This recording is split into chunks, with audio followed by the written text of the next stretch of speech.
$1.2 million just for guarding this lighthouse. Do you have the courage to do this job? You will not have any boss who will keep an eye on you while you are working here. You can sleep comfortably, wake up comfortably, enjoy the view, go for fishing. Just your job will be only to make sure that the light on top of the lighthouse keeps working properly. This is the only work you have to do. You will get $1.2 million just to see that one light is on and keep working properly. But unfortunately, the good news ends here. And the bad news is that this is the most dangerous job in the world to guard the Juman Lighthouse because it is in the middle of the ocean. Before that, you guys send your CV for this job. Also listen to the fact that no one will talk to you here. There will be loneliness everywhere, and the most dangerous thing is that very scary storms come in this area, and the storm waves hit the tower up to tens of meters high. There can be a risk of death in this job. This picture was taken while doing a rescue operation. Here, it can be clearly seen how the keeper of the lighthouse is surrounded by the storm. If these storm waves covered the lighthouse completely, his life could have been in danger. After knowing all this, you still have the courage to apply for this job. Well, after seeing this strange job, this question must be coming in your mind that why should this lighthouse be built? And why is it necessary to keep the light turned on? For this, we have to see how the lighthouse started.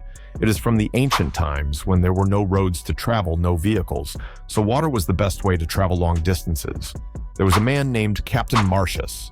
He was a great sailor and was known for his dangerous sea journeys. There was going to be an incident with his ships. So in earlier times, ships were made of wood. So one night, the captain was passing through a very dark place in the sea. There were big rocks under the water, due to which his ship collides with rocks and made a hole in the ship and drowned in the sea. After this incident, Captain Marcius thought that there must be some solution to this problem, which can protect them from this type of danger. Now, this was the first problem. The second problem is the ocean is very vast. Forget about Pacific Ocean. If we collect the land of the whole world in one place, even if we combine all the 7 continents, even then Pacific Ocean will be much bigger. Leave it aside. Even if we keep 5 moon in this area, then still the Pacific Ocean will be much bigger. Now, you must have got the idea of how big this ocean is. When in ancient times, sailors used to travel in this open water, they did not know how far away the next land was and where is the path. The biggest issue in the world during that time was navigation without GPS or any advanced system which could guide the sailors about the route. GPS was invented in 1973 and was available to the public in 1978. These sailors had to rely on the sun and stars and on some of the old navigation tools to cross this never-ending ocean. Just because of this navigation, 3-4 more troubles came across to Captain Alish. When the captain was crossing the Pacific Ocean with his crew, clouds would come suddenly at night, due to which the stars would get hidden, by which he was trying to find the way, seeing them, and they were finding the way. And in this part of the sea, he came across a strong storm and lost their way. When morning comes, they were lost in the open ocean. The crew had neither anything left to eat, nor anything to drink, due to hunger and thirst. The condition of the crew was very bad. You all know that we humans cannot drink ocean water because it is very salty, and drinking it can even lead to death. So, despite being in the water, most of the crew members died due to thirst. The captain had found land with great difficulty, and finally these people went there and stopped. Now, the world's first lighthouse was about to be constructed. Along the Mediterranean Sea in Egypt, there was ancient city of Alexandria, whose ruler was Ptolemy II Philadelphus. Its kingdom was a proper hub for trade culture at that time, but the biggest issue for this kingdom was its location. If you look carefully at this picture, to reach the edge of the city, one had to pass through this. You can see how many stones are there. When the trading ship used to pass through this place at high speed at night, it used to hit the sharp stones under the water. These ships would sink, and their cargo would also be lost, due to which his kingdom was suffering a lot. King Ptolemy called the expert and brilliant architect Sostratus of Cnidus for the safety of the marine trade route of his kingdom and asked him for help in solving this problem. Together, they came up with a tremendous plan to build a huge lighthouse, which would guide the ships and would also protect them from the danger present under the waves of water. So Sostratus started the work with determination, but they did not. Knew that they were building was going to become one of the greatest engineering marvels, the Pharos of Alexandria. This lighthouse reached shining heights above the islands of Pharos on the coast of Alexandria. Its height was 384 feet, and it was made of white marble.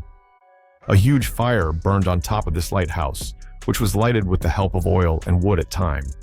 This lighthouse was also considered one of the 7 ancient wonders of the world, but not only because of its size, but also because of amazing design. To further increase the light, Sostratus created a system of mirrors and lenses. With the help of these lenses, ships miles away could easily see its light. When the news of the construction of this lighthouse spread, the sailors from faraway places took a sigh of relief. Because of this lighthouse, they did not have to navigate the rocky waters near Alexandria, so this was the first lighthouse in the world. This concept of lighthouse spread all over the world. Earlier, these lighthouses were built on the shores of the sea, but with the passage of time, trade started increasing all over the world. So in the middle of the busy trade routes of the sea, where the rocks were closer to the water, and where the rocks were more dangerous to the ships that they might sink them, lighthouses started being built in those places too. Initially, fire used to burn at these lighthouses, but it was not an ideal situation to use wood, oil, and coal all the time. After this, candles, gas lamps, and oil lamps came. But the light of fire was not so bright. When electricity was produced and light bulb was invented, then these lighthouses also started shifting to electric bulbs because they have more light. How light goes miles away. These lenses are the answer to how they reflect from miles away. Till 1800, these reflectors were placed behind the light source, but the engineers of that time realized one thing, that the light can be focused more if we place it in front of the light. But the issue was the thicker the lens, less light it will get. So here comes the French physicist and engineer Fresnel, who had a great solution.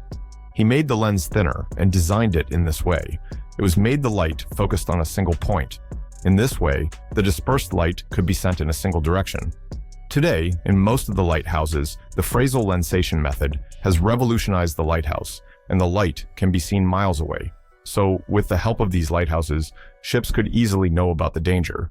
So, the job that I told you in the beginning of the video is that you will get 1.5 million S for staying in Juman Lighthouse. Just make sure that the light of the lighthouse remains lit. Are you interested in doing this job? Do tell in the comments. Like, share, and subscribe for more informative videos.